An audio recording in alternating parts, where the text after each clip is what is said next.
चीन के तियानजिन में एससीओ समिट के दौरान प्रधानमंत्री नरेंद्र मोदी और राष्ट्रपति शी जिनपिंग की 1 घंटे लंबी बैठक हुई। 7 साल बाद चीन पहुंचे प्रधानमंत्री नरेंद्र मोदी ने कई अहम मुद्दों पर चर्चा की।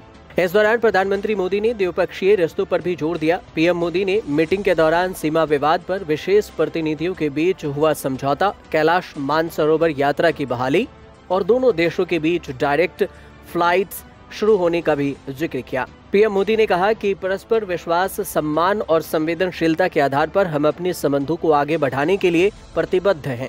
उन्होंने कहा कि चीन की तरफ से एससीओ की सफल अध्यक्षता के लिए मैं आपको शी जिनपिंग को बधाई देता हूं। स्वागत के लिए मैं आपका हृदय से आभार व्यक्त करता हूं।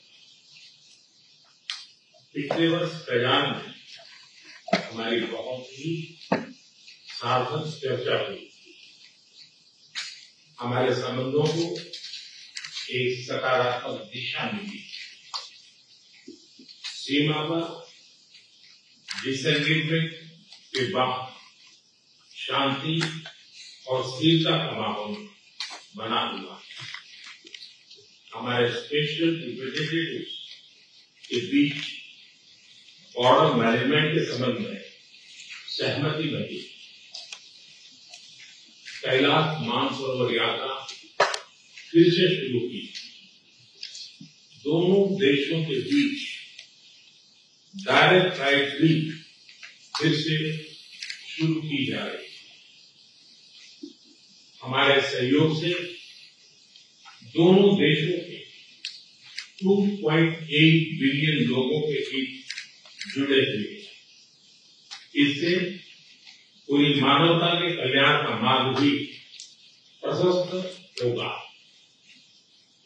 परस्पर विश्वास, सम्मान और संवेदनशीलता के आधार पर हम अपने संबंधों को आगे बढ़ाने के लिए प्रतिबद्ध हैं। ऐसे चीन द्वारा एससीओ की सफल अध्यक्षता के लिए मैं आपको बहुत बहुत बधाई देता हूं। एक बार फिर चीन यात्रा के निमंत्रण के लिए और आज की हमारी बैठक के लिए आपका हार्दिक धन्यवाद। तो वहीं शी जिनपिंग ने कहा कि भारत चीन रिश्तों को रणनीतिक और दीर्घकालिक दृष्टिकोण से संभालना होगा और ड्रैगन हाथी का साथ आना बेहद ही जरूरी है। अमेरिकी राष्ट्रपति डोनाल्ड ट्रंप की टैरिफ पॉलिसी के बीच में शी जिनपिंग का कहना है कि दोस्त बनना, अच्छी पड़ोसी बनना और ड्रैगन यानी चीन और हाथी भारत का एक साथ आना बहुत ही जरूरी है। It is a great pleasure to meet you again, Mr. Prime Minister. I welcome you to China for the SCO summit. Last year, we had a successful meeting in Kazan. The world is going towards transformation.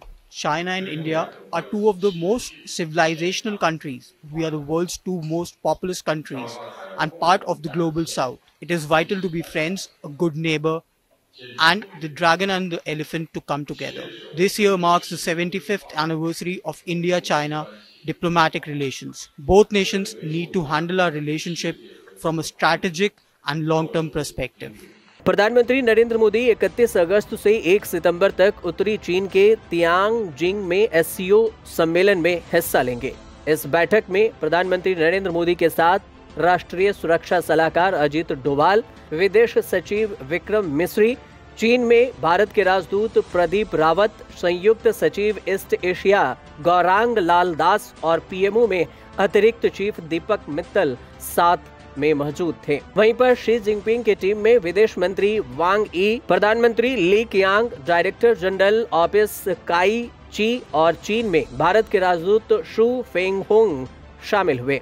आपको ये भी बता दें कि भारत और चीन की ये मुलाकात उस समय हुई है जब अमेरिकी राष्ट्रपति डोनाल्ड ट्रंप की वजह से भारत के सामने कई आर्थिक चुनौतियां खड़ी हो चुकी है। टैरिफ विवाद बढ़ता जा रहा है और ट्रेड डील अपने अंजाम तक नहीं पहुंच पाई है और प्रधानमंत्री नरेंद्र मोदी और राष्ट्रपति डोनाल्ड ट्रंप की निजी केमिस्ट्री भी अभी तनावपूर्ण मानी जा रही है। न्यूयॉर्क टाइम्स की एक रिपोर्ट के मुताबिक प्रधानमंत्री मोदी और ट्रंप दोनों एक दूसरे से नाराज चल रहे हैं। उसका भी एक कारण बताया जा रहा है। कहा जा रहा है कि राष्ट्रपति ट्रंप खुद को नोबेल पुरस्कार के लिए नॉमिनेट करना चाहते थे, लेकिन प्रधानमंत्री नरेंद्र मोदी ने ऐसा करने से मना कर दिया। पीएम मोदी इस बात से नाराज थे कि राष्ट्रपति ट्रंप लगातार भारत और पाकिस्तान के बीच में सीज फायर करवाने का श्रेय ले रहे थे, जबकि उन्होंने कई मौकों पर साफ कर दिया था कि किसी भी तीसरे देश या फिर नेता की इसमें कोई दखलंदाजी नहीं हुई थी। ब्यूरो रिपोर्ट, न्यूज़ तक।